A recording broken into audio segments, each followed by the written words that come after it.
Jésus-Christ, le premier-né des morts, à lui la gloire et la souveraineté pour les siècles des siècles. Amen.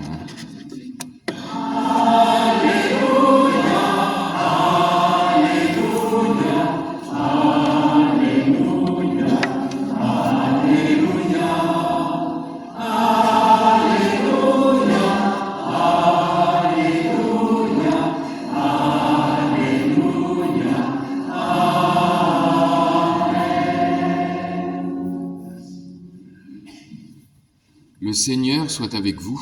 Et avec votre esprit. Évangile de Jésus-Christ selon saint Jean. Gloire à toi, Seigneur. En ce temps-là, Jésus disait à ses disciples : « Que votre cœur ne soit pas bouleversé. Vous croyez en Dieu, croyez aussi en moi. Dans la maison de mon Père, il y a de nombreuses demeures.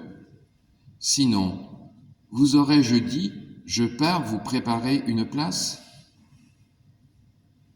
Quand je serai parti vous préparer une place, je reviendrai et je vous emmènerai auprès de moi, afin que là où je suis, vous soyez, vous aussi.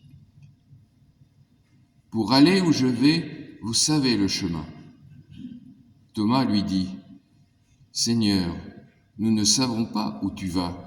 Comment pourrions-nous savoir le chemin ? » Jésus lui répond : « Moi, je suis le chemin, la vérité et la vie. Personne ne va vers le Père sans passer par moi. »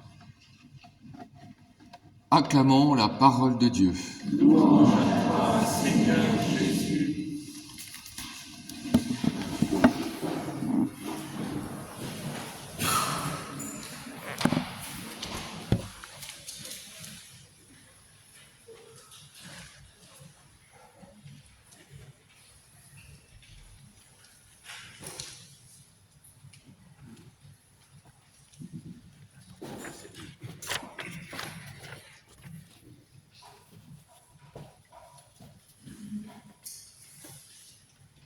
Cet évangile que nous méditons aujourd'hui, où nous faisons mémoire de nos défunts, est connu, car il est souvent choisi par les familles dans les célébrations d'obsèques.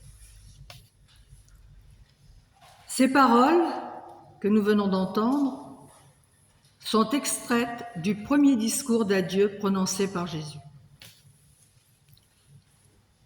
Ne soyez donc pas bouleversés. Lorsque Jésus prononce ces paroles devant ses amis, il sait parfaitement ce que les heures et les jours à venir vont apporter et l'incertitude que cela va entraîner pour les disciples. Vous croyez en Dieu, croyez aussi en moi. Que veut dire Jésus lorsqu'il adresse cette demande à ses disciples et à nous encore aujourd'hui ? Cela devrait aller de soi. Alors pourquoi ?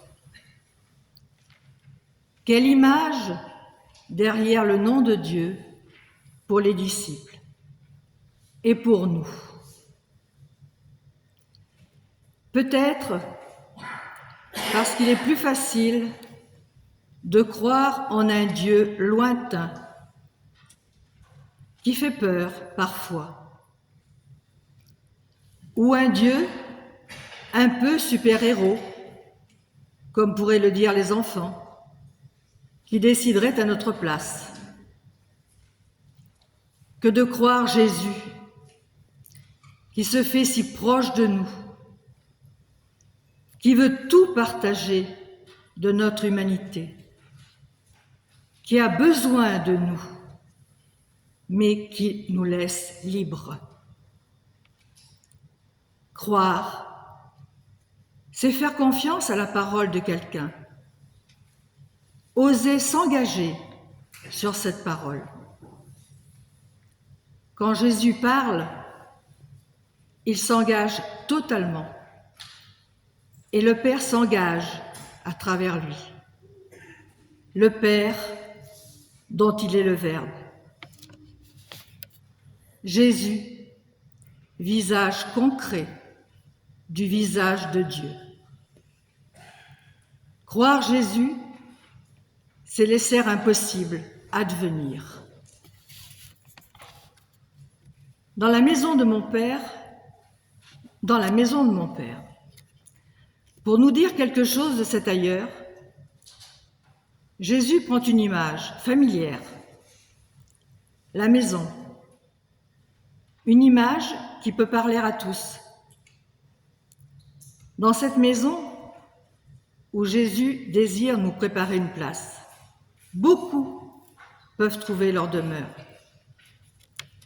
Ce qui veut sans doute nous dire que chacun pourra y être accueilli, comme il est, avec son parcours de vie particulier, intime, comme dans la maison familiale, où on peut être accueilli, aimé, tel que l'on est, avec nos forces et nos faiblesses.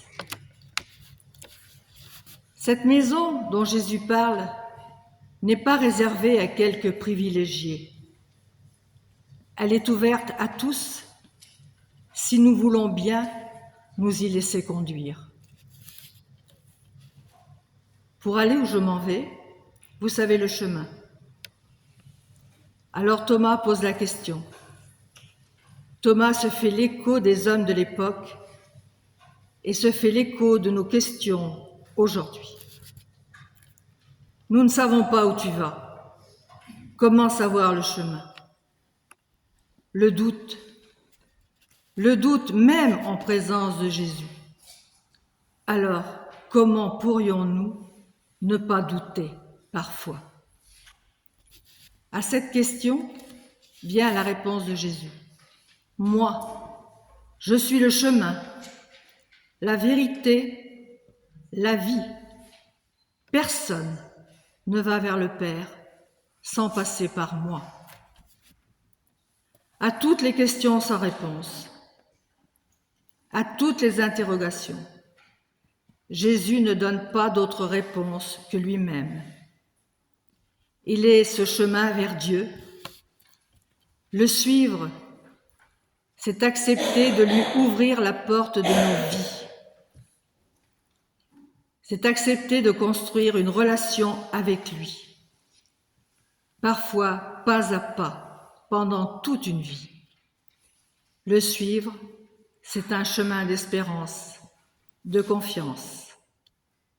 Il est là, marchant avec nous, à notre rythme, même si nous l'ignorons souvent.